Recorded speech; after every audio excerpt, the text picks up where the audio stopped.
Hey everybody, welcome to Module 3. Sorry I couldn't get it all completed right away, but I don't know what happened with Canvas. It was just being funky, so got what I could.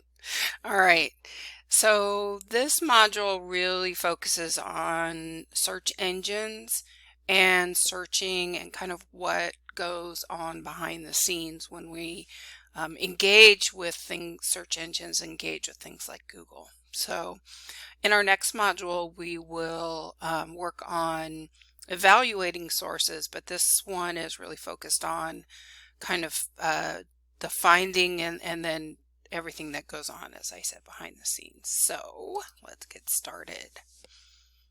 All right, so the first activity is really dealing with how search works. And so I would like you to explore some resources here on how search works. So this will be just a page to scroll through and check things out. Make sure that you really look at how Google search works in terms of organizing its information and in the ranking.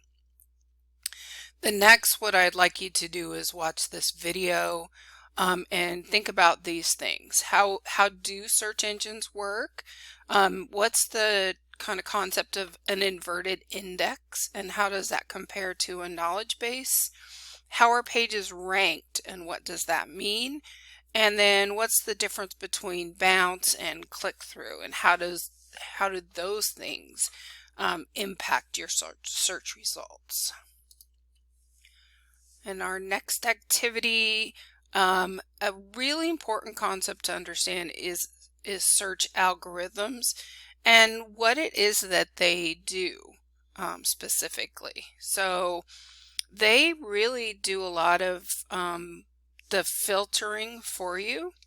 So it determines really the information that shows up, and Google keeps track of all kinds, it's not just Google, but in general, when I'm talking search engines, I'm talking about Google, but it keeps track of a lot of things that you do, where you click, where you're located, all kinds of information that's important to understand. So read through this information, and then next, here's a section on net neutrality, and I'd really like you to understand what that is. It's a super important concept about how internet service providers, should they be able to give higher priority bandwidth to certain programs that pay them, or should everything be equal? So it's really important to understand this because there's differing legislations and it's important to know that we need to be advocating for an open and unfettered access to the internet. Your speeds and what you do shouldn't be depending on who pays for ads and things like that. All right. So the next thing is to take a look at the deep web versus the dark web. So sometimes these get conflated. Sometimes you think, oh, the deep web is the bad place, but not necessarily. But the dark web has some kind of scary features to it. So, but it's really important to understand what these both are and how they can be used or misused. This is a great video on filter bubbles, which kind of get set up with those algorithms. So these are the things these all play together. So it's really important to understand that. And so watch this short video on filter bubbles, and then there's some more information here for you to explore. So our first assignment is going to be on search engine bias. Now, this video is really good, but it might stir up some mixed emotions, negative emotions. It's hard. I'm not sure how everybody's going to react to it, But just know that this is it, even though it's a challenging topic, it's very important. And this is a safe place for us to explore these kinds of ideas and concepts.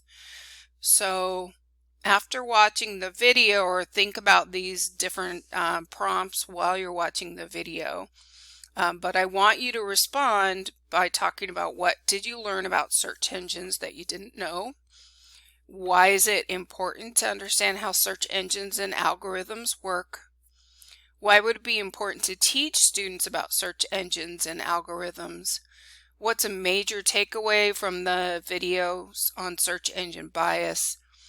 And then pick some topic covered earlier: search, algorithms, net neutrality, all those things.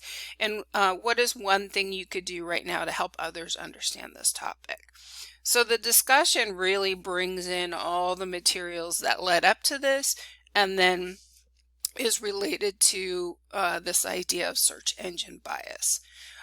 Please be thoughtful and considerate in your posts, and I would like you to respond to at least 3 other posts from your fellow classmates.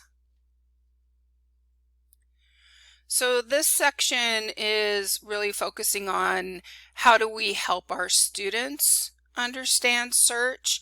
So there's a lot of really good information in here, things to think about when you're starting to think about searching.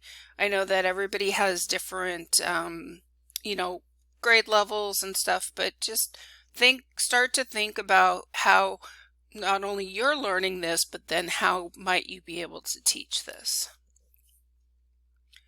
Another section here on searching, the idea of sponsored content and authenticity, and different things also to do with searching and how to kind of keep yourself safe online.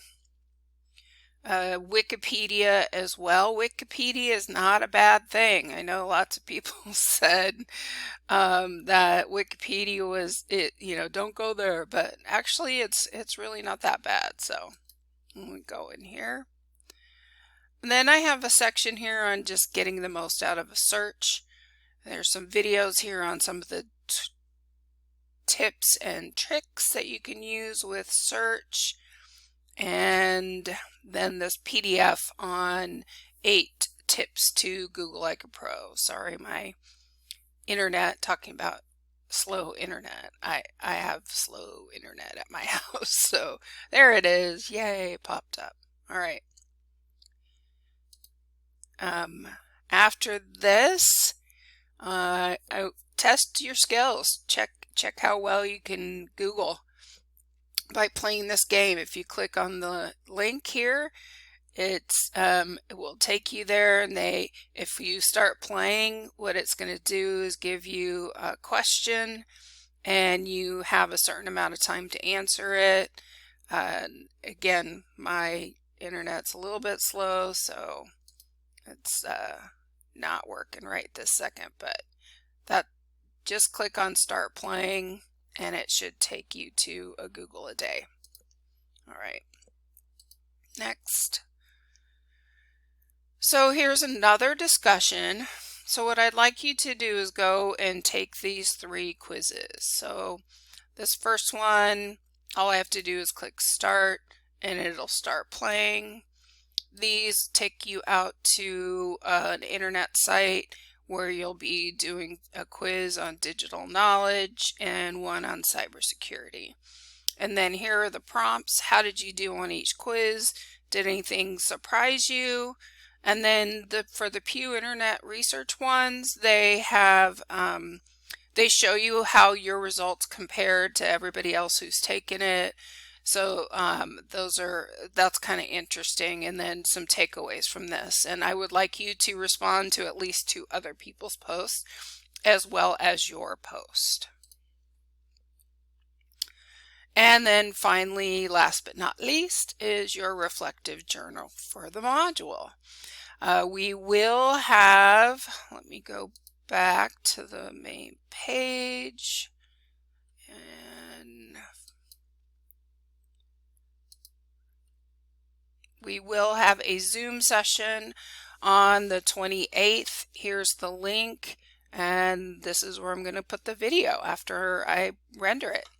All right, I will see you guys on Tuesday. Cheers.